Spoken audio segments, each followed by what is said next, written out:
24 осумничени, меѓу нив екс-министерот за економија, поранишната државна секретарка во Министерството, актуелниот градоначалник, како и двајцата поранешни градоначалници, веќе ги издржуваат првите 30 дена ефективен притвор. Тројца осумничени се јавуваат како одговорни лица, сопственици или управители во клубот. Поради тоа што групата на осумничени е поголема, според информациите тие се однесени во различни притворни оделенија во различни градови. Првата фаза од истрагата заврши со вкупно 34 осумничени заедно со 7 припадници на полицијата. Во предметот се опфатени 3 фирми. Тројца од осумничените се во болница на лекување.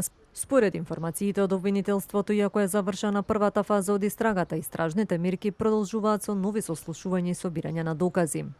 Од обвинителството најавуваат дека ќе се зголеми опсегот на истрагата и на лица и на институции, секаде каде ќе биде утврден сомнеж за постапување или непостапување во случајот со објектот на дискотеката Пулс и натаму ќе се испитува улогата на инспекторатите, Министерството за економија, Дирекцијата за заштита и спасување, како и општинските испостави на институциите.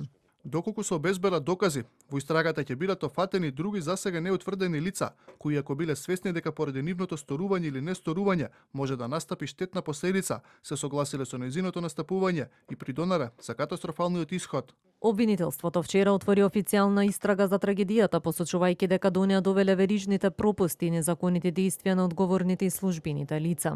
Посебна истрага обвинителството за гонење на организиран криминал и корупција води за 7 осумничени началници, командири и други службени лица, осумничени дека како соизвршители овозможиле на дискотеката незаконски да добија лиценца.